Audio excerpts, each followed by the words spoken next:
네, 이때쯤 되면은 이제 우리가 무슨 얘기를 표현을 할 때 마지막이라는 단어를 좀 자주 쓰게 되죠, 그죠? 올해 이제 주교사 이제 세미나 6차례에 걸쳐서 쭉 진행을 했는데 오늘이 이제 마지막입니다. 주기도 세미나 이제 종말이죠, 그죠? 네, 성경교리라고 하는 주제 종말.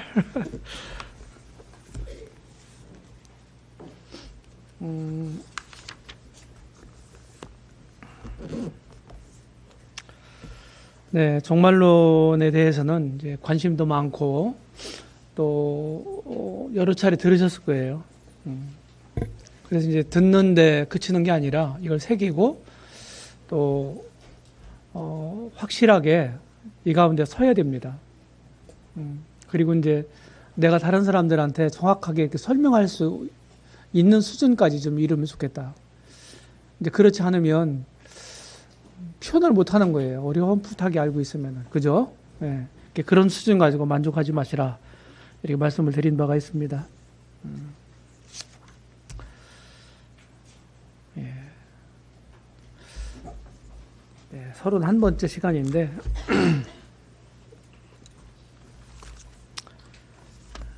우리 요한계시록 1장에 있는 말씀을 한 군데 보겠습니다.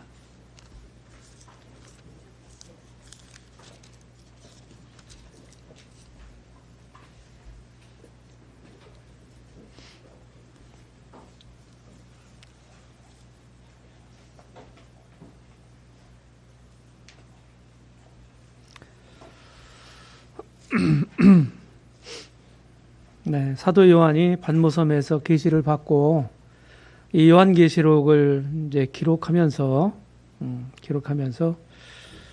이렇게 말합니다. 3절 보시면 이 예언의 말씀을 읽는 자와 듣는 자와 그 가운데에 기록한 것을 지키는 자는 복이 있나니 때가 가까움이라. 7절 볼지어다 그가 구름을 타고 오시리라. 각 사람의 눈이 그를 보겠고 그를 찌른 자들도 볼 것이요 땅에 있는 모든 족속이 그로 말미암아 애곡하리니 그러하리라. 아멘. 예언 말씀을 이건 뭐 직접적으로 이제 요한계시록에 대한 말씀인데 좀 폭넓게 우리가 적용한다면 종말에 관한 이런 내용들을 읽는 사람 또 듣는 사람 그 가운데 또 들은 것 기록한 것을 이제 지키는 사람 이런 사람들은 복이 있다고 말씀합니다. 예. 그래서 종말에 대한 것들을 우리가 이제 듣게 되면 배우게 되면은 이제 각성을 하게 돼요. 경성하게 되잖아요. 그렇죠? 신앙적으로 잠을 자는 사람들을 깨우는 역할을 할 수 있고 또 어려움 가운데서도 인내하게 만들고 또 어떤 일을 해가면서 더 분발하게 만드는 그런 작용을 이 종말론이 하게 됩니다.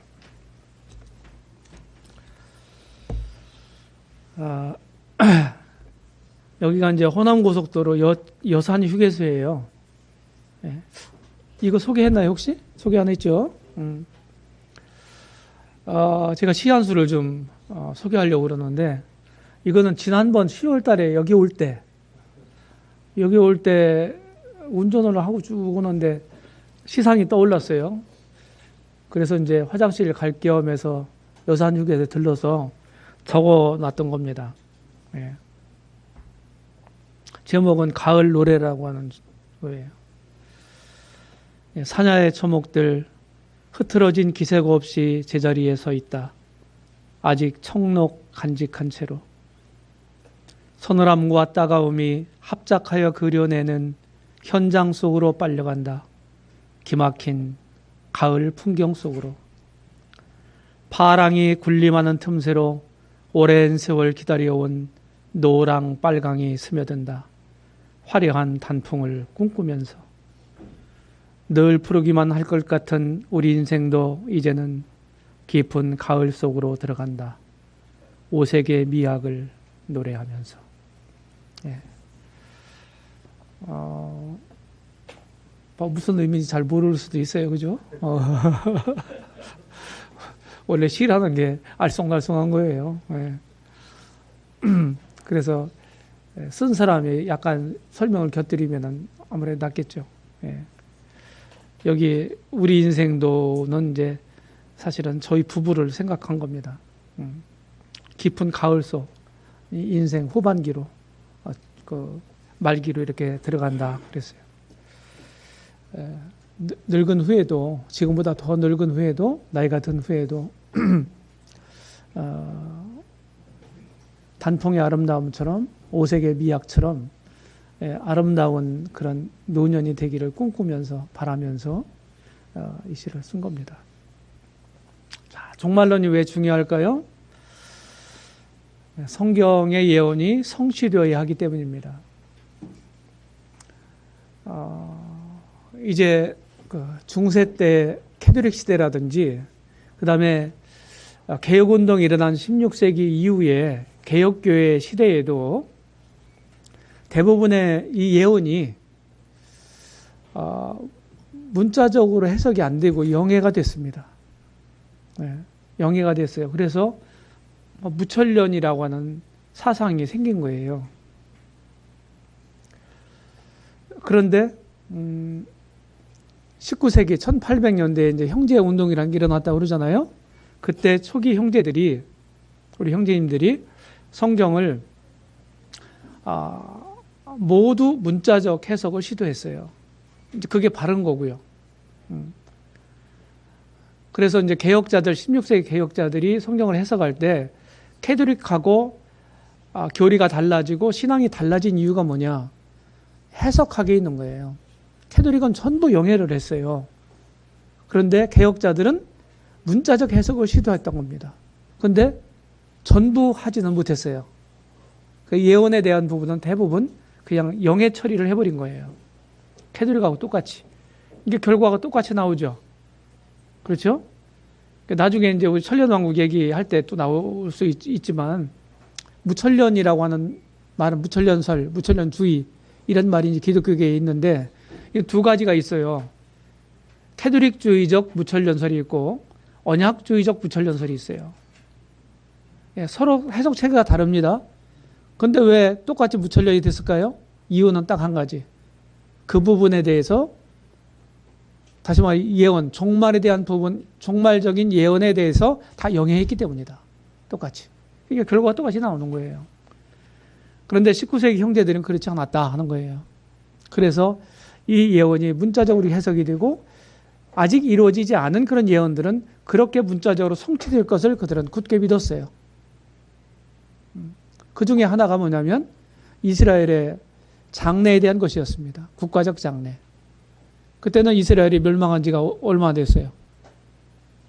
1700~1800년이 지났잖아요. 아무도 믿지 않았어요. 이스라엘이 다시 재건될 거라는 것.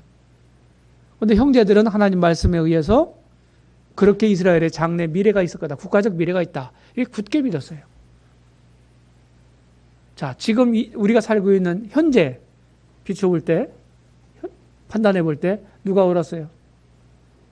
형제들이 옳았잖아요.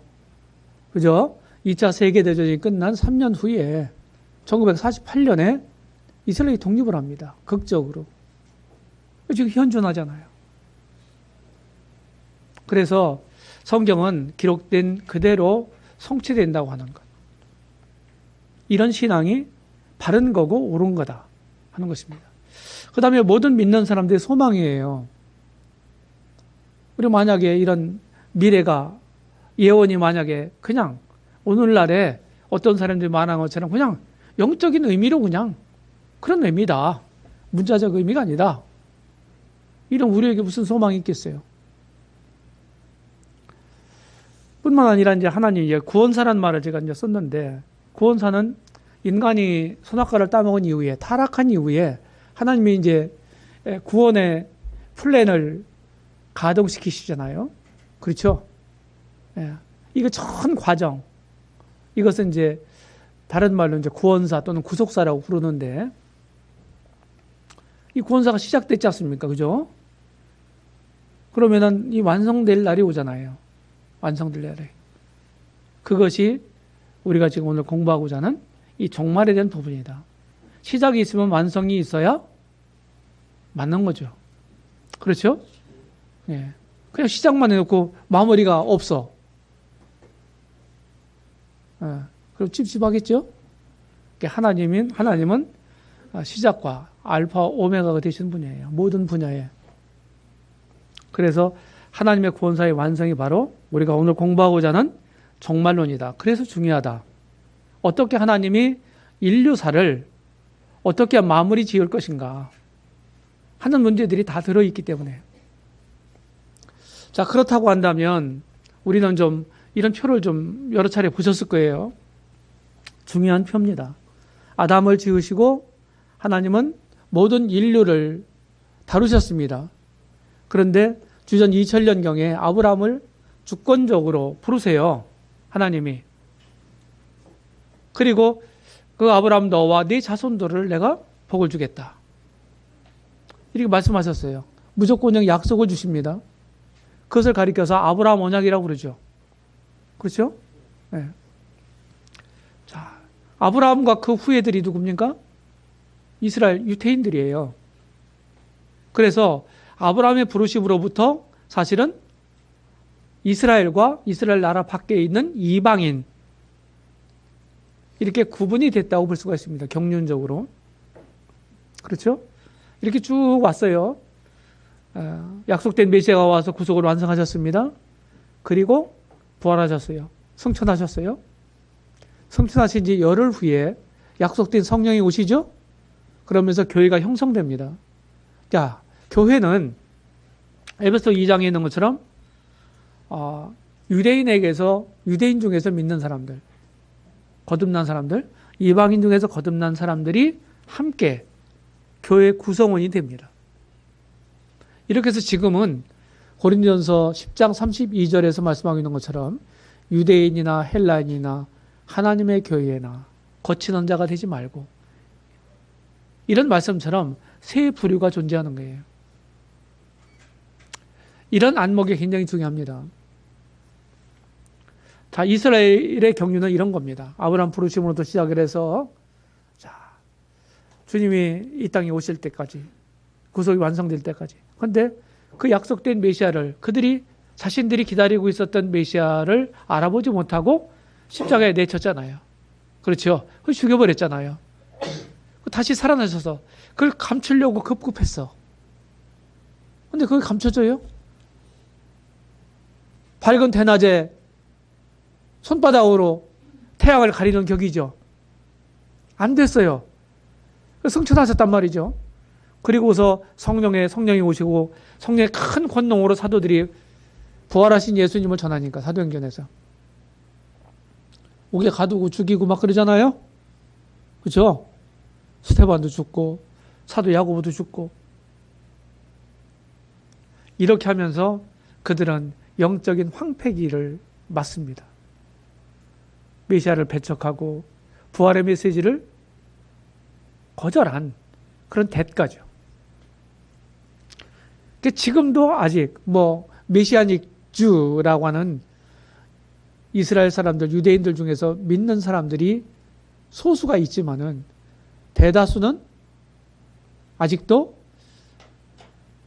그 유대교, 히브리어 구약 성경만 붙잡고 있어요. 이미 메시아가 왔지만 메시아가 오기를 기다리는 거예요. 우리는 두 번째 오시는 걸 기다리지만 그들은 한 번도 안 온 거예요. 이렇게 기다리다가 결국은 교회가 완성이 되면 환란기가 이제 임하게 되죠. 이것도 이제 구약적이고 유태적인 색깔이 아주 진한 시기입니다. 이 시기는 불신 이스라엘을 다루시는 시기예요. 그러면서 그들이 다루어지고 영적으로 회복을 하게 돼요. 그럼 다시 오시는 우리말로 재림하시는 메시아를 그들이 보고 이제 회개를 하게 되죠. 네, 민족적인 회개. 이렇게 해서 천년왕국 때는 그들이 약속했던 열방의 지도국이 되는 겁니다. 네, 미국이 아니에요. 네, 천년왕국 때는 이스라엘이 제1국가예요. 그래서 제대로 된 역할을 하게 된다. 열방 중에서 이스라엘이. 이렇게 우리가 이제 분별을 하고 있는데 이것이 성경에 나타난 이스라엘 경륜이고요. 교회 경륜이 이런 겁니다. 예. 자, 69일에 70일의 예언. 이런 얘기 들어보셨죠? 이거 조금 이따 얘기할 텐데, 환란기 때. 할 수밖에 없죠. 이거는 이스라엘에 대한 하나님의 시간표예요. 69일에가 이미 끝났어요. 예, 끝났어요. 그러니까 한 일에만 남겨놨는데, 그래서 69일에가 완성이 됐고, 그때서부터 제70일에가 시작되는 그때까지, 이 기간이 구약 성경에는 예언되어 있지 않은 기간입니다. 이 시기를 우리는 교회 시대라고 그러죠. 성령 시대, 또 은혜 시대. 우리가 그 은혜를 누리고 있잖아요. 예. 이렇게 해서 교회가 완성되는 사건이 휴거라고 그랬죠. 휴거가 되면 곧바로 구약의 역사와 연결이 되는 거예요. 이게 환란기예요. 7년 환란기. 7년 환란기. 마지막 제70번째 일에 해당되는 기간입니다. 이게 끝나면 이 땅에 재림하세요. 지상 재림하세요. 휴거됐던 교회와 함께. 그리고 당시의 나라를 세우시고 천년간 공의로, 정의와 공의로 통치하시는 것입니다. 그리고 영원 속으로 들어가는 거예요. 이제 천년왕국이 끝나면.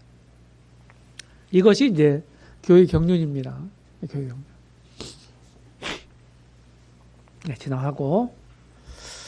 제가 이제 CTI에서 이제 이 조직신학 성경교리를 다루면서 언어의 기순과 상당히 질문이 많았어요. 계속 붙잡고 질문하는 거예요. 뭐 강의 시간에는 말고 이제 그 방과 후에. 그래서 이제 그들에게 열목요연하게 이제 답을 해주기 위해서 제가 이런 그림을 그렸습니다. 제가 이거 설명하려고 해도 1시간 걸려요. 이렇게 제가 그렸어요. 요약적으로 이렇게 그렸습니다. 이게 하나님이 우리 인류사를 경영하시는 이런 성경 전체 가르침의 표입니다. 이걸 잘 보시고 이해를 하시면은 성경 전체를 쭉 여러분들이 통괄적으로 이해를 하시는 겁니다. 그 영혼에서 왔다가 영혼으로 가는 거예요. 하나님은 알파와 오메가가 되시잖아요.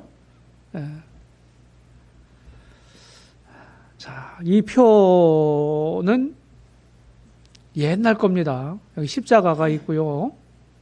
그렇죠?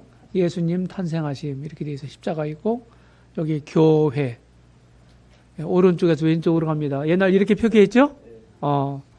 이 표는요. 초기 한국에 들어온 이 선교사들이 가르친 종말론 도표예요. 이게 이제 부평에 가면은 선교박물관이라고 있어요. 근데 제가 부평교회 집회를 갔을 때 그쪽 가보자고 그래서 가봤더니 초기 선교사들이 썼던 유품이라든지 성경이라든지 이런 거, 그리고 각 교단에 대한 어떤 내력 이런 것들이 쭉 다 이렇게 만들어 이렇게 있더라고요. 도움이 많이 됐어요. 근데 이제 여기는 마음대로 사진을 찍게 한다는 거예요. 그래서 사진을 많이 찍고 왔어요. 제가 찍어온 거예요, 이게. 그리고 이름하여 직직 사진입니다. 예?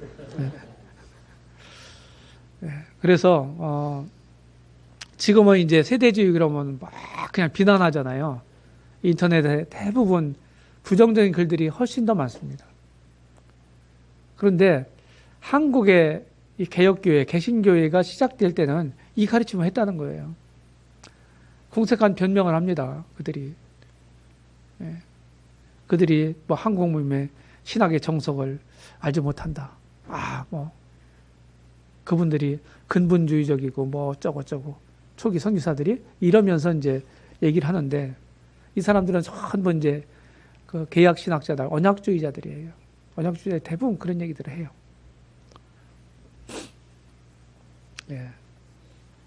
그래서 뭐 신학이 중요한 게 아니고요.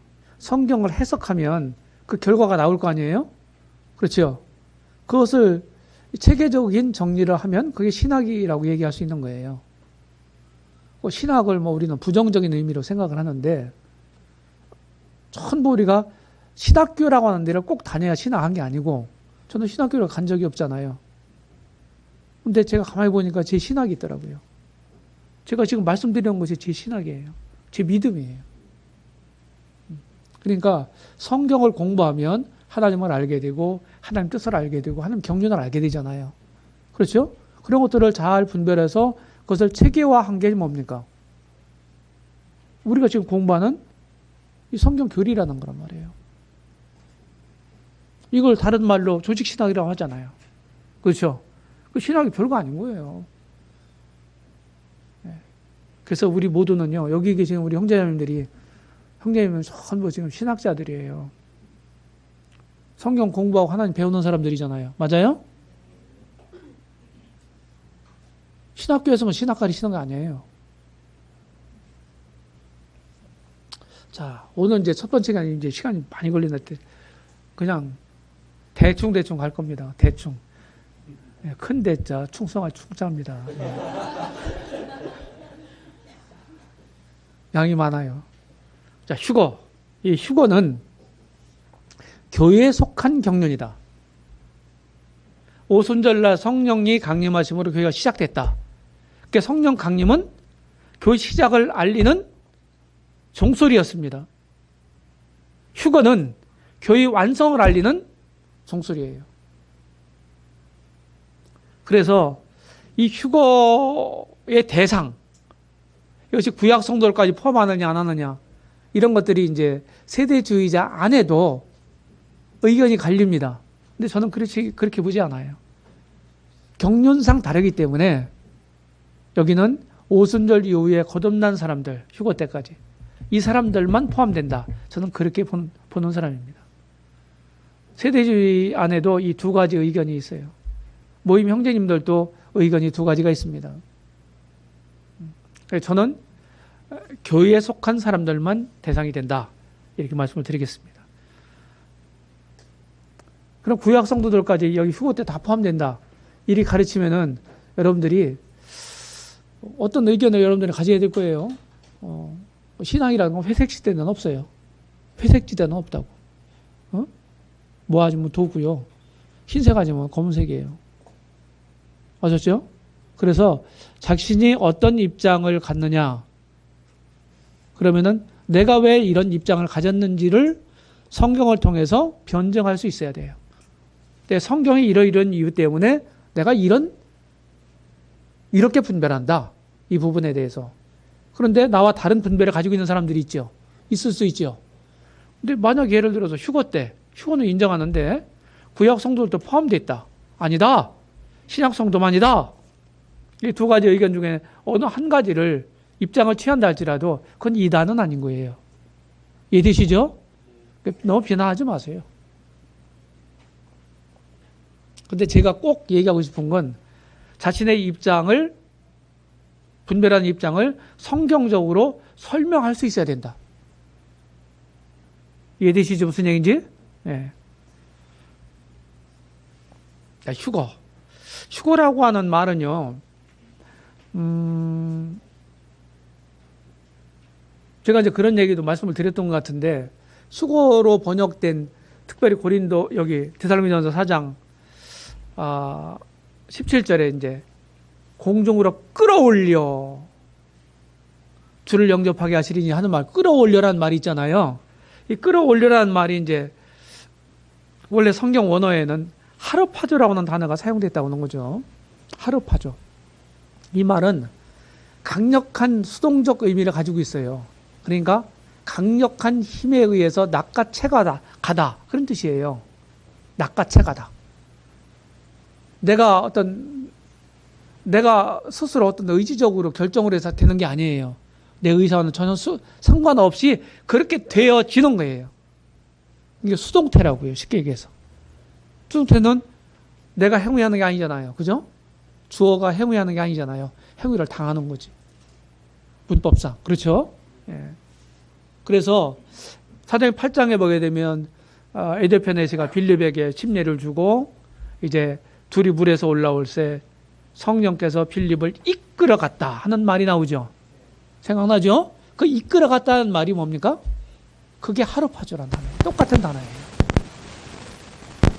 빌립이 의지적으로 자기가 그렇게 간 게 아니에요. 이끌려 간 거지. 아셨죠?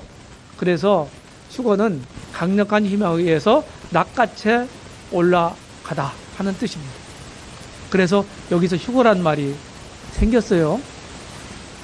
지금서부터 한참 전에는 휴거는 성경에 없는 말인데 세대주의자들은 휴거를 라는 말을 쓴다. 그게 잘못된 거다. 그래서 성경적인 용어가 아니기 때문에 그렇게 비난하던 사람들이 있는데 요새는 그런 사람들이 없더라고요.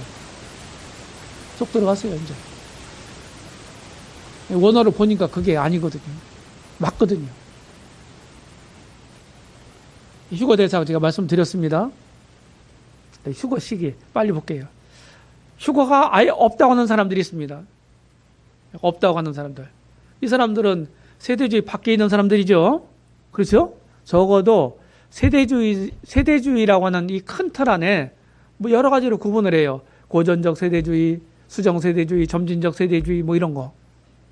그런데 이런 분류와 상관없이 세대주의를 표방하는 모든 사람은 한결같이 다 휴거를 믿습니다.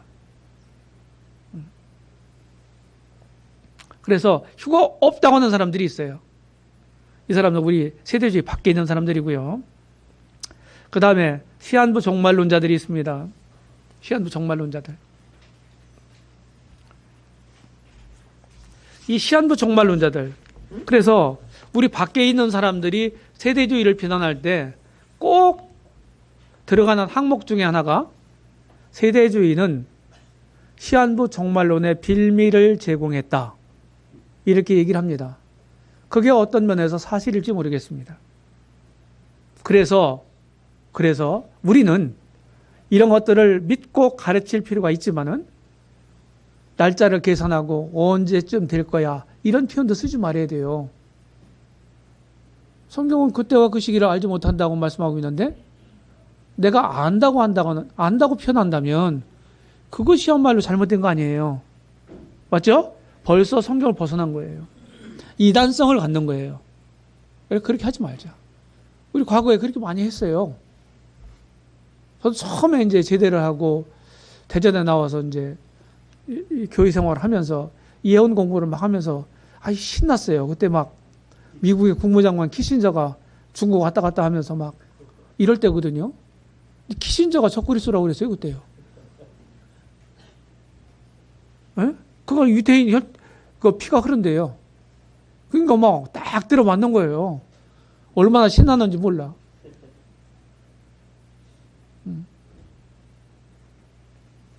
그러면서 그 키신저라고는 영어 알파벳 이름 알파벳에다가 뭐 숫자 부여해가지고 딱 계산해가지고 하니까 666이 딱 나오는 거야. 이거 기가 막히구나. 지나친 거다 이게. 잘못된 겁니다.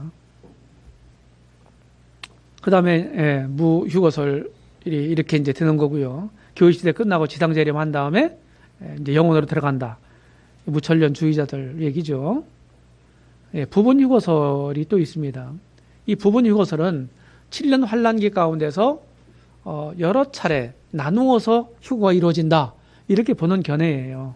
이거는 지방교회를 창시한 워치만 니가 만들어낸 잘못된 교리입니다. 지금도 지방교회에서 이걸 가르쳐요. 아셨죠? 이거는요, 좀 메리트? 여기에다 물음표를 찍습니다. 메리트가 있다고 생각할 수도 있어요. 왜냐하면은 진짜 주님을 잘 섬기고 영적으로 살아간 이런 성도들은요, 환란 시작되기 전에 환란 전 휴거를 해요. 그리고 나머지는 구원받았어도 육신적으로 살고 제멋대로 산 사람들이 있을 거 아니에요. 그죠? 그런 사람들은 환란의 뜨거운 불맛을 보고서 정화된 다음에 올라간다는 거예요. 큰일 났잖아요. 그렇게 가르쳐요. 근데 아닙니다. 성경 그렇게 말하고 있지 않아요. 다 변화된다고 그래서 다 변화된다. 다라는 말 무슨 말이에요? 예외 없이. 모두 다. 전도가 다. 이렇게 성경은 말씀하고 있습니다. 지나갑니다. 그 다음에 환란 후 휴거설이 있습니다. 네, 환란 후 휴거설. 교시대가 있고 7년 환란기가 있고 그리고 휴거됐다가 바로 교회가 휴거됐다가 바로 주님과 함께 이 세상에 온다는 거예요. 그러니까 시차가 별로 없다는 거예요. 우리는 적어도 이제 환란 전 휴거를 믿는 우리들은 지상재림과 휴거는 적어도 몇 년 차이가 있어요. 그렇습니다. 그런데 이 사람들은 올라갔다가 바로 오는 거예요. 이게 환란 후 휴거설이에요. 네.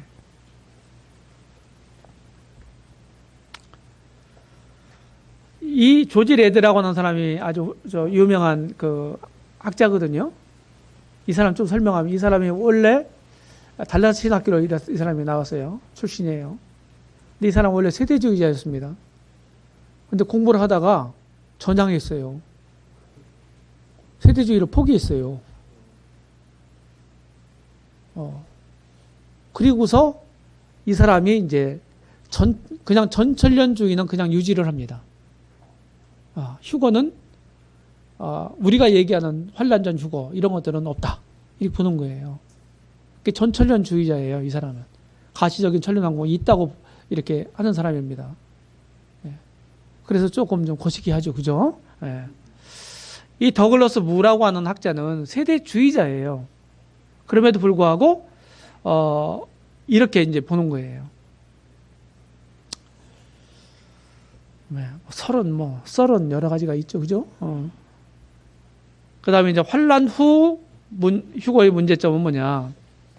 자, 모든 사람이 이때까지 모든 사람, 거듭난 사람들이 신구약 시대를 막론하고 모든 사람들이 다 변화가 되고 부활되고 휴거가 되고 그렇게 해서 그 사람들이 천년왕국에 들어간다. 주님과 함께. 이렇게 보는 견해거든요. 그렇다고 한다면은 천년왕국 때는 모두가 다 부활되거나 변화된 완전한 몸을 가지고 있는 신인류가 백성이 되는 겁니다. 그러면 이들은 결혼할 필요도 없고 아를 낳을 수도 없고 죽을 수도 없어. 성경 그렇게 말하고 있지 않아요. 구약 예언을 보게 되면 장수할 것이지만은 죽음이 있다고 얘기하고 그리고 또 아이들이 또 출생할 것을 말씀하고 있어요. 그러면 그런 말씀들하고 안 맞는 얘기예요. 분별이. 설명할 수가 없어요. 결정적인 이 분별에 잘못된 것이 결정적으로 그런 것들입니다.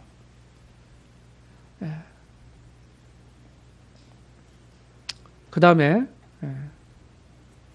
환란 중 휴거가 있습니다. 환란 중.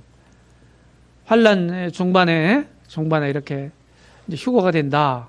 이제 이렇게 보는데 이 글리슨 아처라고 하는 사람도 이제 유명한 세대주의자입니다. 세대주의 학자인데 환란 전 3년 반이 지난 다음에 이거 중간에 이 대환란이 시작되기 전에 휴거가 된다고 하는 견해예요. 그래서 이런 말씀들은 이제 계시록 11장에 있는 두 증인에 대한 얘기가 나오잖아요. 이들이 1260일 동안 예언을 하고 그리고 이제 환란기 중간 부분에 하나님 이들이 이제 순교를 당하는데 하나님 능력에 의해서 이제 부활이 돼가지고 하늘로 올라간다는 표현이 있어요. 계시록 11장에 보면 바로 그게 이 두 증인이 바로 교회를 상징하는 거다. 이렇게 얘기를 하는 겁니다. 아니에요. 그 교회가 아니에요. 그 사람들은 유태인이고 교회가 사라진 다음에 환란기 동안에 하나님의 복음, 천국 복음을 전하는 하나님의 종들입니다. 이런 많은 그 문제점들을 가지고 다 읽어보시고요. 휴거가 맞다고 하는 얘기는 뭡니까? 휴거는 모든 하나님의 진노로부터 그들을 구원하려는 동기를 가지고 있습니다. 성경이 그렇게 말씀하고 있어요. 그래서 이 진노라고 사용된 신약 성경의 그 원어에 보면 오르게라고 하는 단어가 사용됐어요. 오르게. 오르게라고 하는 단어는 믿는 사람들에게 한 번도 사용되지 않았습니다. 성경의 용례를 보게 됩니다. 네.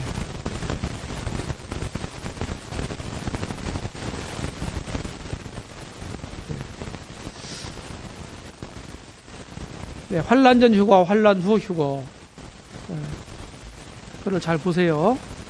잘 보시고 그러면 정리가 될 겁니다. 제가 대충 넘어간다 그랬죠.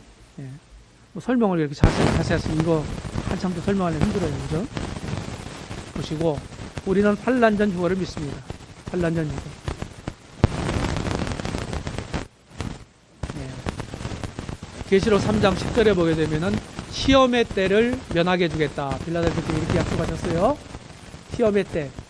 우리는 시험의 때가 바로 7년 환난기다 이렇게 봅니다. 요 한 구절을 가지고 논문이 미국에 쓰여졌더라고요. 논문. 대단하죠? 예. 그런 걸 좀 번역했으면 좋겠어요. 그 다음에 데살로니가전서 1장 10절에 보게 되면 장래 노하심에서 건지시는 분이 누구? 예수님이다. 누구에게 약속한 거예요? 데살로니가 성도들에게 약속한 거예요. 다시 말하면 다른 말로 하면은 교회에게 주신 약속이란 말이죠. 장래 노하심에서 건져주시는 분이다.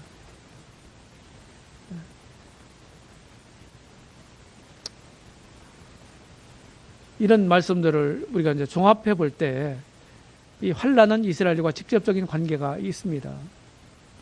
에레미야 30장 7절에 보게 되면 환란기를 가리켜서 야곱의 환란의 때 이런 표현을 씁니다. 야곱이 누구예요? 야복 가까이에서 하나님과 씨름한 다음에 이스라엘이라는 이름을 얻은 사람이고 그가 12아들을 낳아서 12 그 아들들이 이스라엘 12지파의 머리가 됐잖아요. 그러니까 야곱이 그 조상이에요. 이스라엘 조상이란 말이죠. 예, 환난 전 휴거는 이렇게 되는 겁니다. 교회 시대가 끝날 마지막 그때에 바로 교회 시대 성도의 부활과 변화가 있고 올라갑니다. 그리고 공중에서 주님을 만나서 이제 천국까지 가죠.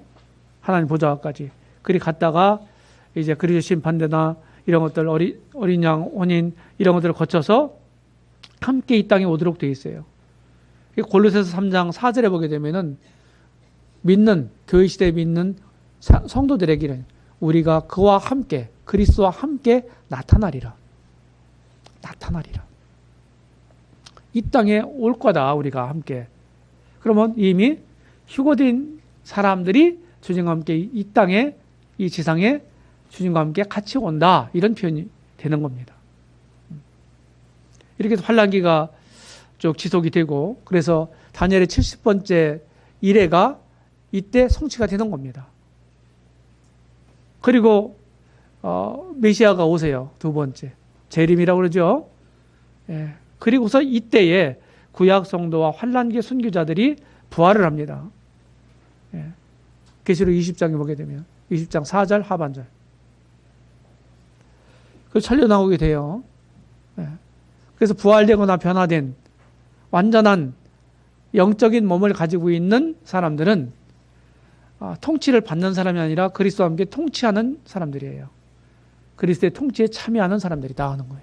통치 받는 사람들이 아니고 그리고 천류왕국 끝난 다음에 영혼으로 들어가는 거예요.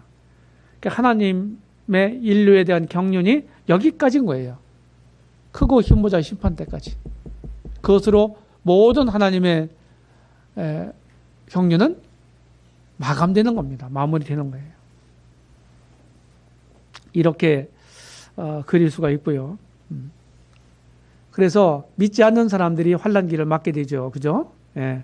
환란 때 이들은 믿지 않는 사람들에게 하나님이 그 불신에 대한 응징을 해주시는 거예요. 예.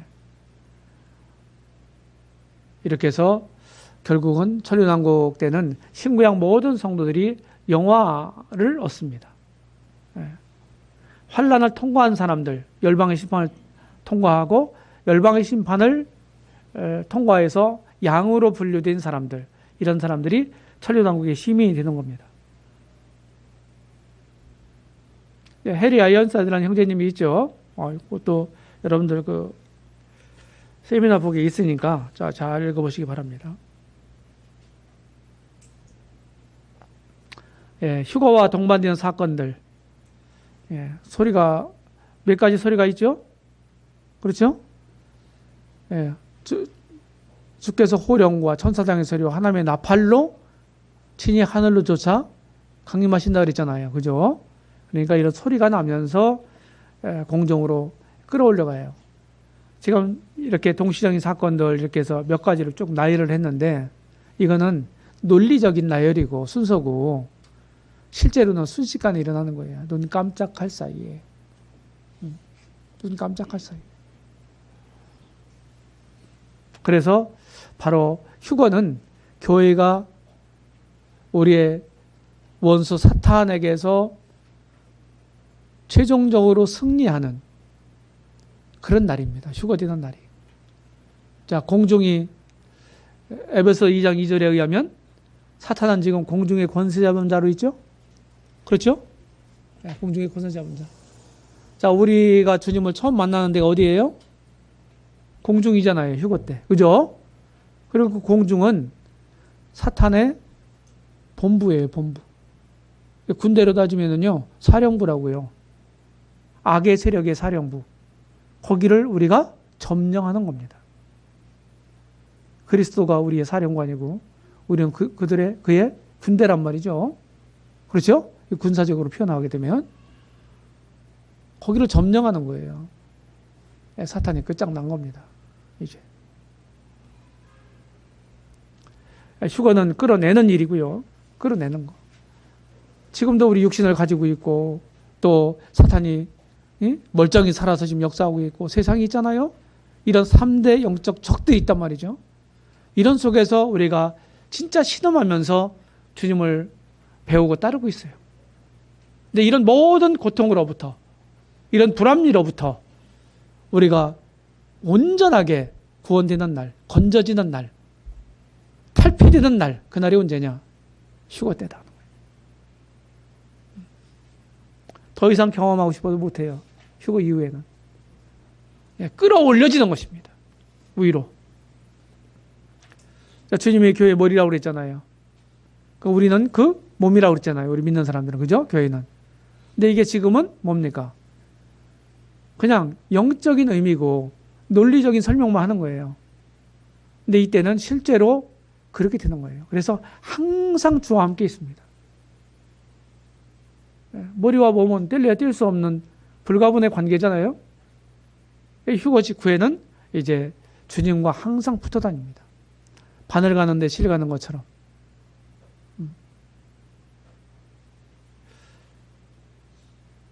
이제 김홍렬이 가는 곳에 박기순이 따라다니는 것처럼. 저는 데리고 다니려고 그래요. 똑같은 이치예요. 주님과 함께 이 땅에 와서 함께 다스리고 영원한 세계에서도 가장 가까운 그곳에서 교회는 우리는 주님 가장 가까운 곳에서 그러니까 영원한 그 하나님 보좌가 있는 그 세계 새 예루살렘 도성에서도 어떻게 해요? 가장 중심에 있다고 하는 얘기예요. 교회는. 변화가 됩니다. 변화. 자, 우리가 이제 변화를 모색하고 이럴 필요가 있잖아요. 지금 이제 성화 과정에서는 그죠? 그런데 이때 되면은요, 주님의 강력한 능력에 의해서 변화가 됩니다. 이 낮은 몸이 그의 영광의 몸이 형체와 같이 변케 하시리라. 이 썩을 것이 불갑을 썩지 아니함을 입겠고 이 죽을 것이 죽지 아니함을 입으리로다. 뭘로요? 하나님 능력으로. 결국 최종적인 승리입니다. 여기서 승리의 찬가를 우리는 부를 거예요. 주님을 만나는 것 자체, 휴거된 그 자체, 그 휴거된 모습, 그 모습을 우리는 데살로니가후서 2장 1절에서 보게 됩니다. 주 예수님의 강림과 우리가 그 앞에 모임에 관하여 이런 표현이 있거든요. 그렇죠? 그게 사실은 휴거된 모습의 교회를 그리고 있는 것입니다. 모습을. 그 모임이라는 말이 성경 원어로 에피시나고게란 말이에요. 에피시나고게. 제가 저도 뭐 전문적으로 성경 원어를 배운 사람 아니고 잘 몰라요. 그럼에도 불구하고 이 휴거에 관련된 휴거되는 과정을 나타내는 낱말이 하르파조라고 그랬죠. 그죠? 휴거된 상태를 표현하는 말이 에피시나고게다. 그렇게 보시면 됩니다. 자, 복된 때죠. 그죠? 이렇게 축포가 막 터집니다. 진짜 복스러운 소망입니다. 우리가 가지고 있는 휴거는 우리에게 있어서, 교회에게 있어서 복스러운 소망이에요. 이 휴거를 기다리는 사람들은 이렇게 살아야 합니다. 시간이 이제 다 됐는데 큰일 났습니다. 그래서 심판대 빨리 볼게요. 자, 휴거된 다음에 주님 만나죠. 그렇죠? 주님 만나면 우리가 구원받았을 그날서부터 주님 만나는 날까지, 자, 휴거되기 전까지 우리가 죽을 수 있잖아요. 그죠? 그럼 그때 신앙생활이 맞춰지는 거죠. 근데 주님 휴거 때까지, 우리 휴거 때까지 우리가 살아있으면 그때까지잖아요. 그래서 우리 신앙생활의 전 기간에 대한 평가가 이루어지는 곳이 바로 그리스도의 심판대다 하는 거예요. 이건 지옥 가고 천국 가고 하는 문제가 아닙니다. 얼마나 주님의 뜻대로 살았느냐. 잘하는 사람들은 칭찬과 더불어 상급을 주실 거예요. 잘 못한 사람들은 칭찬 대신에 부끄러움이 몫이 될 겁니다. 그래서 저는 그렇게 분별이 됐어요. 성경 쫙 보니까. 필라델피아 교회는 참 훌륭한 교회의 모습이잖아요. 그죠? 그런데 내게 주어진 면류관을 아무도 빼앗지 못하게 하라 하는 표현이 있어요. 그죠? 필라델피아 교회에 하시는 말씀 중에서. 그럼 그 얘기는 무슨 얘기냐? 구원받고 정상적으로 신앙생활을 해가면 상급은 그냥 주어지는 거다. 받게 돼 있다. 저는 그런 의미로 이해됐습니다. 근데 그것을 어떤 이유든지 내가 잘못하고 잘못 선택하고 잘못 살아서 이미 주어져야 될 그것을 받지 못하는 것은 빼앗기는 거나 마찬가지잖아요. 맞아요? 그래서 심판대에서 줬다가 빼지 않으십니다. 우리 주님은. 줬다가 뺐으면 큰일 나죠. 그렇죠? 우리가 드려요. 나중에. 스스로. 그냥 지나가겠습니다. 읽어보세요. 이게 언젠가 한번 다뤘잖아요. 자, 간단한 70조 예언 계산법. 여기 나오네요.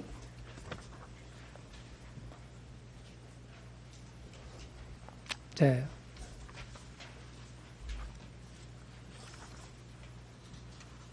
여기는 없나요?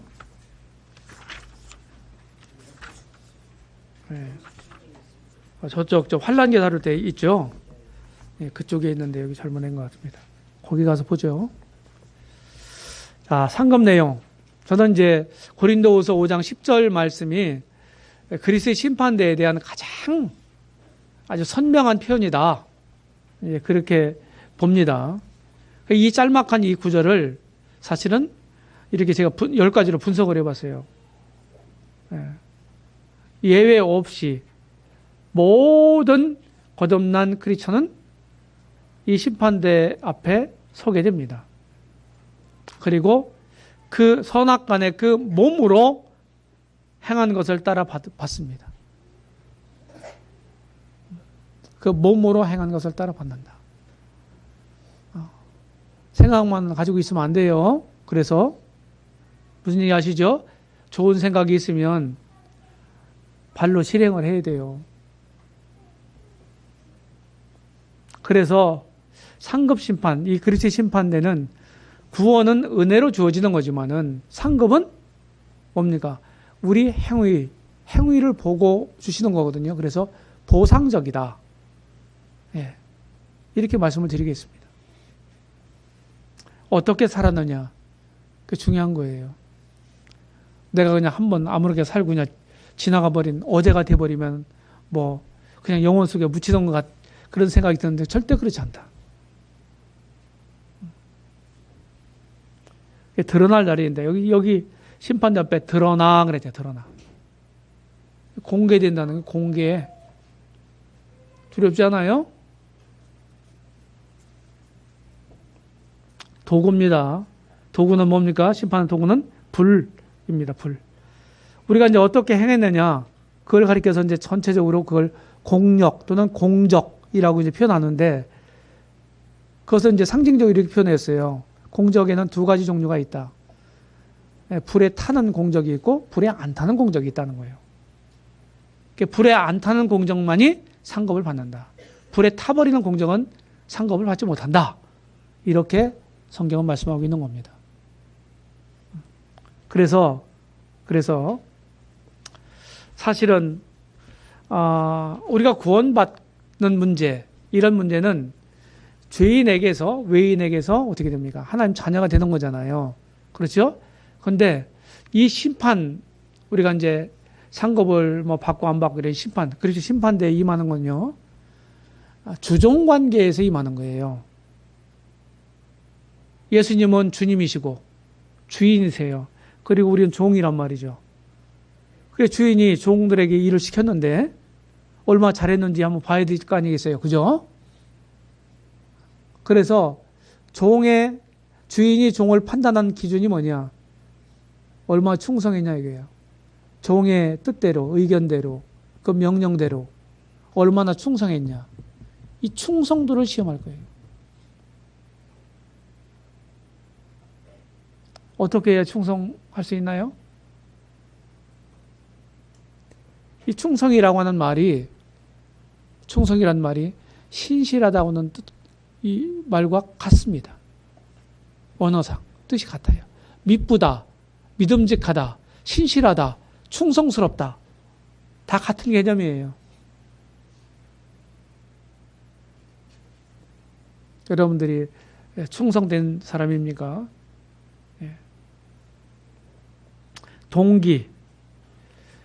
동기도 굉장히 중요해요. 겉으로 드러난 어떤 결과를 보면 참 좋아요. 그런데 그것을 하게 된 동기가 불순할 수도 있어요. 주님을 위하는 게 아니고 자기를 위해서 그렇게 할 수도 있고. 그죠? 맞아요? 맞아요? 과정도 합당하지 않을 수도 있어요. 그러니까 우리가 어떤 일을 할 때마다 동기, 과정, 결과 다 중요하다. 하나님은 이 세 가지를 다 보신다 하는 거예요. 그래서 늘 내 마음가짐을 가지런하게, 정결하게, 순수하게 이렇게 정비하는 것이 굉장히 중요합니다. 굉장히 중요해요. 주님을 위한다고 하는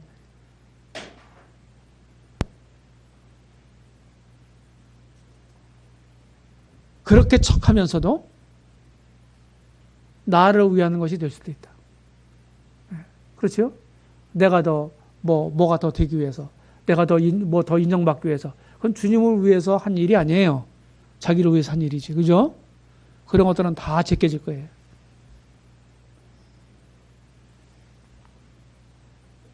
그래서 너무 나를 내세우면 안 돼요. 영적인 세계에서는. 그러면 그거는 자기가 한 거예요. 내 여태까지 쭉 해서 무슨 사람들 인간적인 얘기로 어떤 업적이 있어요. 있을 수 있잖아요. 쭉 일을 하다 보면 결과물이 생겨요. 주님이 그런 결과물을 주세요. 열매를 주신다고요. 우리가 심고 가꾸면 열매를 맺게 하시잖아요. 하나님이. 그죠? 주님 일도 똑같아요. 그러면 그것이 마치 내 업적인 것처럼 그렇게 생각하면 안 된단 말이에요. 주님이 그런 결과물을 주셨다. 그러면 그것을 가지고 기득권을 주장하지 마세요. 그거는 자기 거라고 생각하기 때문에 그런 거예요. 그게 내 것이 아니다. 나를 통해서 하나님이 그렇게 이뤄놓으신 일이라, 결과물이라 할지라도 그건 내 것이 아니다 생각하면은 기득권을 주장하지 않을 거예요. 맞죠? 똑같아요. 그래서 영적인 것들로 말이 바뀌고 영적인 어떤 것들로 포장이 됐어도 그 사람의 심중에 어떻게 생각하느냐, 거기에 대한 태도가 뭐냐, 생각이 뭐냐, 이거에 따라서 그것은 완전히 달라지는 거예요. 누구 보시기에? 주님 보시기에.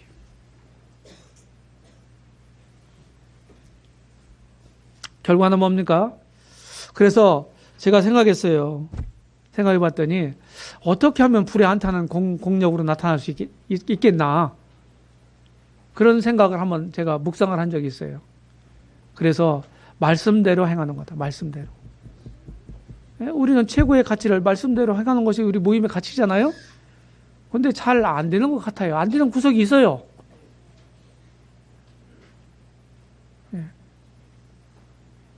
진짜 참된 사랑으로 하는 거,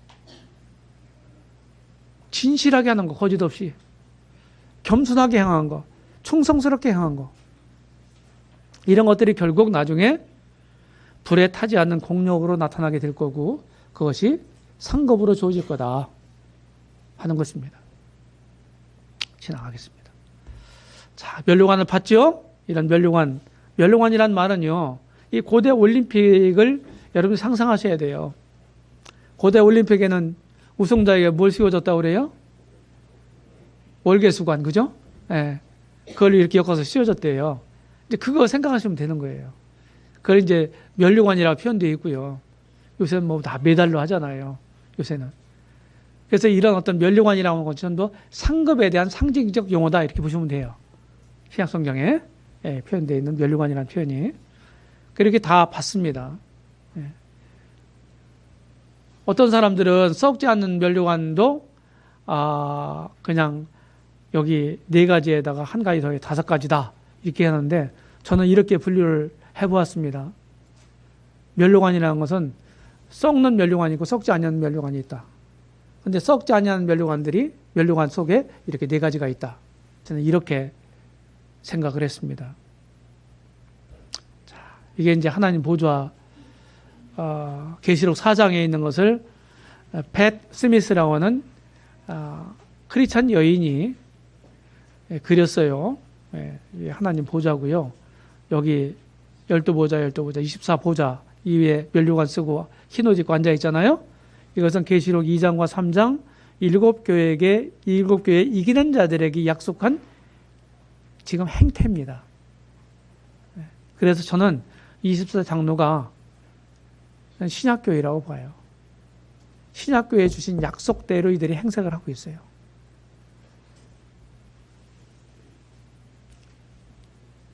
이게 우리다 하는 얘기예요. 우리. 저와 여러분들. 자, 면류관을 받았잖아요. 근데 여기서 드리고 있습니다. 자기 면류관을 보좌 앞에 드리며. 그전에는 개혁성경에는 던지며 그랬는데, 드리며 드렸어요. 그 면류관이 어떻게 보면 자기 영광일 수 있잖아요. 그렇죠? 근데 나를 구원해 주시고 나에게 은혜를 베푸신 그분을 위해서 내가 섬긴 일로 인해서 이 면류관 주신 거잖아요, 상급을. 그렇죠? 종이 주인을 섬기는 건 특별한 거예요, 당연한 거예요. 응? 자식이 부모에게 효도하는 게 특별한 거예요, 당연한 거예요. 우리 여기 청년들 당연한 거예요, 특별한 거예요. 예? 근데 잘하면 효자상도 주잖아, 그지? 그지? 안 주면 어때?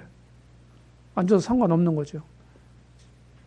그런데 주님은 가상히 여기셔서 마땅히 해야 될 일을 한 그것에 대해서도 이렇게 상급을 주신다. 이런 차원에서 저는 아까는 이제 행위대로 주신다, 이런 차원에서 보상적이란 말을 썼는데, 마땅히 행할 일을 내가 했어. 근데 상을 주셨어. 저는 이렇게 생각하기로 했어요. 이것도 은혜다. 이것도 은혜다. 안 주셔도 괜찮은데. 이렇게 드리는 겁니다, 지금. 제가 이제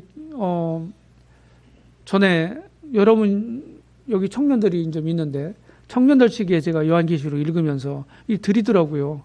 호호. 다른 형제자매님들은 이렇게 드리는데 나는 드릴 게 없으면 어떡하지? 그런 생각을 한 적이 있어요. 그럴 수 있죠. 진짜 잘 살아야 되겠구나. 자, 어린 양 혼인잔치. 그냥 이거는 계시록 19장에만 어린 양의 혼인잔치라고 하는 말이 나와요. 신약성경에 예수님이 신랑이고 교회가 신부다 하는 표현들은 있잖아요. 예, 있는데 어린 양의 혼인잔치라는 말은 여기만 있습니다. 예, 그래서 이거는 이제 주님이 신랑이시고 교회가 신부다. 그래서 공식적으로 휴거된 교회와 함께 이렇게 하나가 되는 이런 장면. 예, 오늘도 저기 서울에서 우리 CTI 부원장직을 맡고 있는 최충미 형제 큰딸이 조금 일찍 다른 사람들보다 예, 결혼을 합니다.